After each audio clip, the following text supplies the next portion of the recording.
Wilson from the shotgun. Second down. Long ball downfield. Receivers out there. Touchdown Notre Dame. A beautifully lofted ball by Clausen to Golden Tate.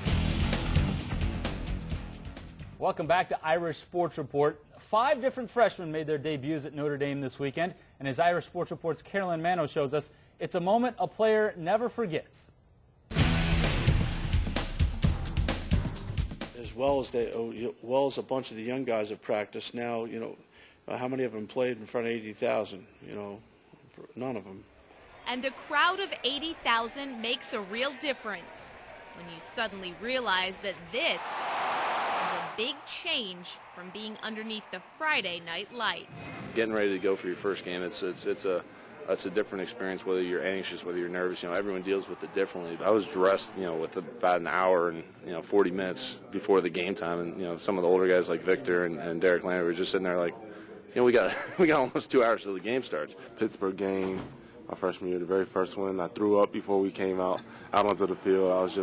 I was nervous, and, it was my first time being out there and actually getting to play some on special teams. I was nervous from the time I woke up to like the third play of the game. I just couldn't believe that I was playing college football. Pittsburgh, we played at Pittsburgh. I remember I was so overwhelmed I couldn't sleep the night before. It was a different experience. But now I'm still excited to go out and play. But I know what to expect. It's not the same thing.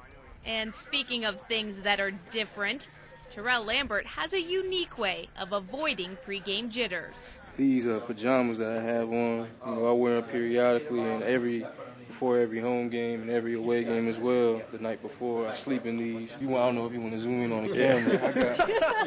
I got the California elk, the mountain goats. You see those, in the Sierra Madre Mountains, the grizzly bears that's in the redwoods. You're familiar with that. Whatever you do to prepare, the fact remains. True freshmen make mistakes. But at least it's comforting to know that this is nothing new. I just keep reminding them it probably won't be as bad as my debut versus SC my sophomore year. I was just shell shocked, and but it happens to the best of us when we're young, because you're just not used to it. For Irish Sports Report, I'm Carolyn Mano.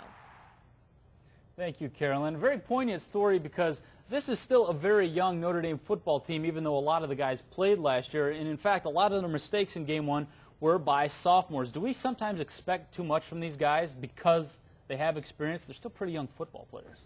They're young football players, and some of the sophomores are playing for the first time. Harrison Smith, it was his first game. Chris Stewart, his first start, although I thought he played well. But I think there's expectations, but I also think that there's enough experience on this team where there should be collective expectations of a pretty good football team in the opener. I'm not going to let them off the hook. That's fine. I'm interested to know what went through Bob Morton's mind before his first career game. I was scared to death. There's really no other way to put it. I don't remember who the team was, but I was surrounded on both sides by guys who'd played a whole lot of games, and I just remember not wanting to be the one to drop the ball, like not wanting to mess up so bad because Jim Molinaro, I was really afraid was going to wring my neck. So I tried to take care of business for him. And he knew the media was going to jump on him, too. Oh, absolutely. All right, let's move on. Jimmy Clausen was 5 for 5 for 76 yards on Notre Dame's fourth quarter go-ahead drive on Saturday. And to show you how they put such an efficient drive together, Irish Sports Report now goes inside the huddle with Bob Morton.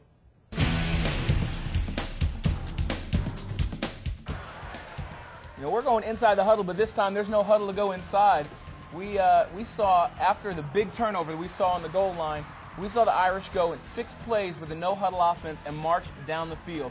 What excited me about this is remnants of just a couple years ago when, I guess it was my 5th year in 2006, when we couldn't get things going. We went to a no-huddle or a little bit of a hurry-up offense to make sure that we had the right personnel going against the guys that they needed to have success against. And you look at everything that's going on, and Golden Tate was single covered the entire time they had this drive. 2 slants and a fade later, 80 yards, you're in the end zone. That's something you can do when you've got experience back on offense. Eric, is this something that maybe Notre Dame needs to use a little bit more in the future? Well, it looks like they maybe should have used it on the first series of the game. I remember Charlie's come out with that. I remember his first year up at Michigan. They came out empty backfield, no-huddle offense, and it really put Michigan back on its heels in what turned out to be a low-scoring game. you know, obviously in this game they needed to change tempo. Maybe not such a bad idea to start a game like that. All right, we've got to take another timeout, but there's still plenty more ahead on Irish Sports Report.